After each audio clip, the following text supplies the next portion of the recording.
Hello everyone, welcome back to my channel Tania's kitchen and simple life. কেমন আছো সবাই? আজকে আবার দেখো এলাম তোমাদের সামনে। তো যেহেতু ছুটির দিন বা রবিবারের দিনে আমরা একটু অন্যরকম খাবার খেতে ভালোবাসি, সেই জন্য আজকে তোমাদের সামনে যে রেসিপিটা আমি নিয়ে এসেছি সেটা সাধারণত আমরা বাইরে কিনে খেয়ে থাকি। তো কিন্তু সেইটি বাড়িতে কি করে তৈরি করা যায় সেটি আজকে এই ভিডিওতে তোমরা দেখতে পাবে। তো আজকে যে রান্নাটি করতে চলেছি সেটির নাম হলো সোয়ারমা বা শাওয়ারমা। তো সবাই নামটা অনেকেই চেনো বা শাওয়ারমা বাড়িতে কীভাবে তৈরি করা যায় সেটি আজকে তোমাদেরকে আমি এই ভিডিওতে দেখাবো। তো চলো শুরু করে দেওয়া যায় আজকে রান্নাটি। প্রথম থেকে শেষ পর্যন্ত ভিডিওটা দেখো, খুব ইন্টারেস্টিং এবং তোমাদের ভালোও লাগবে এই রান্নাটি খেতে। আগে ভিডিওর হতে হতে হতে হতে দেখতে পাবেন কীভাবে সোয়ারমাটা তৈরি হচ্ছে এবং তার সাথে সাথে কীভাবে আরও টুইস্ট আছে সেগুলো এই ভিডিওতে আপনারা দেখতে পাবেন। তো চলুন শুরু করে দেওয়া যাক আজকে ভিডিওটা। সোয়ারমা তৈরি করার জন্য যে উপকরণগুলো আমি নিয়ে নিয়েছি সেটি হলো চিকেন সোয়ারমা তৈরি করব বলে। এটা পনির সোয়ারমাও কেউ তৈরি করতে পারে যারা ভেজ খায়। তো আর নিয়ে নিয়েছি রসুন বাটা, আদা বাটা, কিছু মশলা আছে দেখো, লঙ্কার গুঁড়ো, হলুদের গুঁড়ো, নুন আর কর্নফ্লাওয়ার। প্রথমে আমি যেটি করব, চিকেনটাকে ম্যারিনেট করে নেব। তার জন্য আমি এই আদা বাটাটাকে এই চিকেনের মধ্যে দিয়ে দেবো, আর যে রসুন বাটাটা নিয়েছি সেটিকেও দিয়ে দেবো। এবার এই মশলাগুলো একে একে দিয়ে দেবো। নুন, হলুদের গুঁড়ো, ঝালটা আপনারা আপনাদের হিসেবে নিতে পারেন, কারণ সাধারণত শর্মা একটু ঝাল লাগে। আর নিয়ে নেবো কিছুটা কর্নফ্লাওয়ার।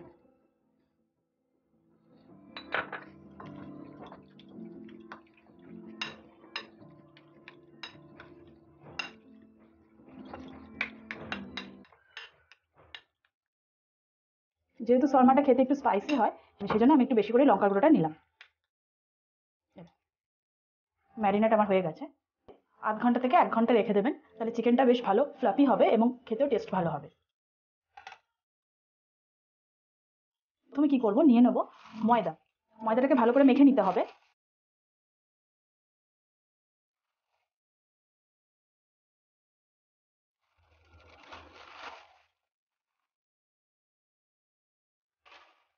এর মধ্যে দিয়ে দেবেন চিনি,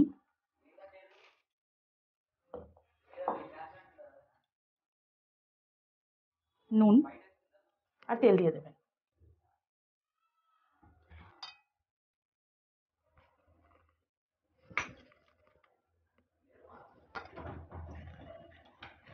ময়দা মাখা হয়ে গেছে, এটাকে কিছুক্ষণ ঢাকা দিয়ে রেখে দেবো।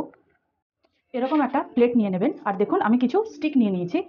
তো যাদের কাছে লোহার স্টিক থাকবে সেটাও হতে পারে, আমি কিছু কাঠের স্টিক নিয়ে নিয়েছি।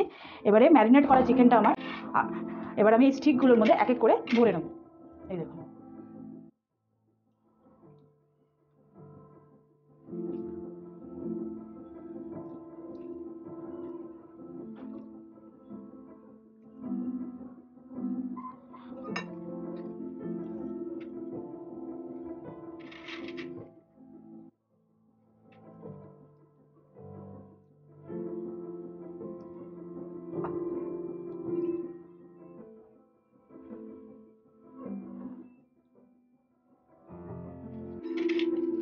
সবকটা স্টিকে আমি ভরে নিয়েছি চিকেনগুলোকে।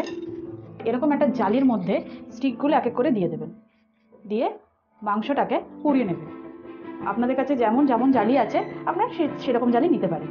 দেখুন মাংসটা পুরো পুড়িয়ে নেবেন একেবারে ভালো করে, বারবিকিউ যেটা আমরা বলে থাকি, কারণ আমাদের সোয়ারমা তৈরি করার জন্য বারবিকিউই লাগবে। দেখুন একদিকেরটা ভালো করে হয়ে গেছে, আমি আরেক দিক করে নিচ্ছি। দেখুন চিকেন সোয়ারমার যে চিকেনটা পুড়িয়ে নেওয়া হয়েছিল সেটা একদম পুরোপুরি রেডি হয়ে গেছে এবং খুব নরম এবং সফটও হয়েছে, যেহেতু আমি অনেকক্ষণ ম্যারিনেট করে রেখে দিয়েছিলাম। আপনারা অবশ্যই এটাকে ভালো করে পুড়িয়ে নেবেন যাতে চিকেনটা কাঁচা না থাকে। এবার আমি কি করব, এই চিকেনটা ঠান্ডা হয়ে গেছে, সেবার আমি স্টিকগুলো থেকে চিকেনটাকে বের করে নেব এবং এক এক করে সবকটা চিকেনকে খুব ভালো করে চপ করে নেব। কারণ আমার শর্মা তৈরি করার জন্য ছোট ছোট আকারে চিকেন দরকার, তো সেই জন্য আমি এই চিকেনগুলোকে ছোট ছোট করে কেটে নেব, যাতে শর্মার মধ্যে স্টাফিং করার সময় আমার খুব সুবিধা হয়।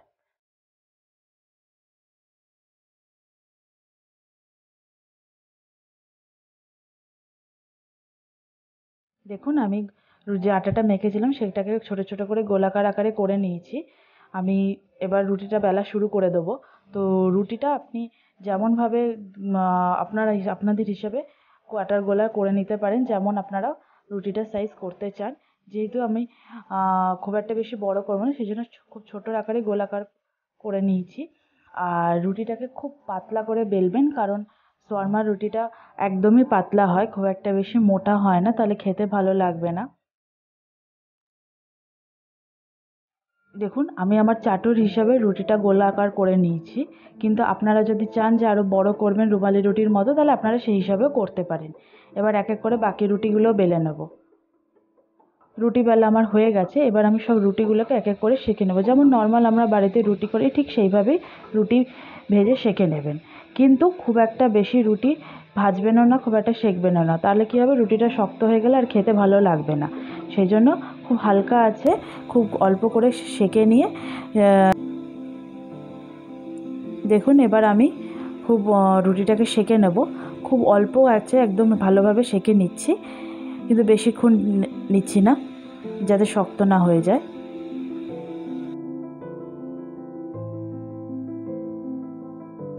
আমার সমস্ত রুটি করা তৈরি হয়ে গেছে। এবার আমি স্টাফিংটা করব। ভিডিও শুরুতেই আমি বলেছিলাম আস্তে আস্তে অনেক টুইস্ট আসবে, সেটাই আপনাদের এবার বলবো। দেখুন, আমি এটা একটা সস তৈরি করে নিয়েছি শোয়ারমাতে দেওয়ার জন্য, ঘরে তৈরি করে নিয়েছি। সেটা হচ্ছে যে টমেটো সস আর চিলি সসকে ভালো করে মিক্স করে নিয়েছি, আর নিয়ে নিয়েছি মেয়োনিজ। এবার আমি যেটা করব, যে স্টাফিংটা তৈরি করব। স্টাফিং তৈরি করার জন্য একটা প্লেটের মধ্যে আমি ফার্স্টে রুটিটাকে নিয়ে নেব, নিয়ে তার উপর ভালো করে সসটাকে দিয়ে দেবো। চারিদিক থেকে সসটাকে খুব ভালো করে মাখিয়ে নেবেন। দেখুন, যেমনভাবে সসটা রুটির চারিপাশে মাখিয়ে নিলাম, সেরকমভাবে মেয়োনিজটাও ঠিক রুটিটার পরতে পুরো ভালো করে মাখিয়ে নেব।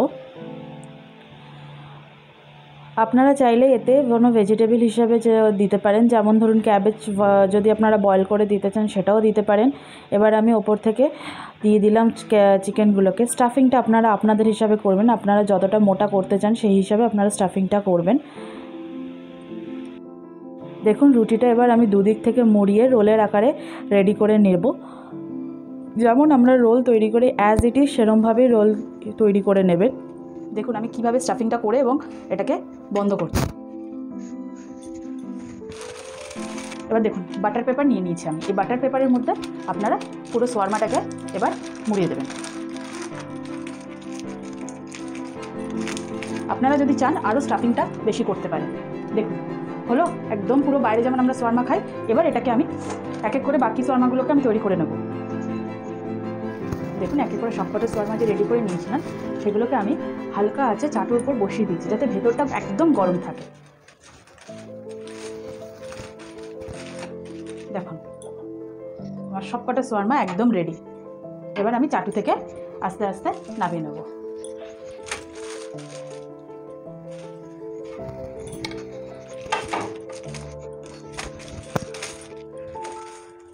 এই দেখুন, আমার শোয়ারমা একদম রেডি। দেখছেন ভেতরে পুরো স্টাফিংটা।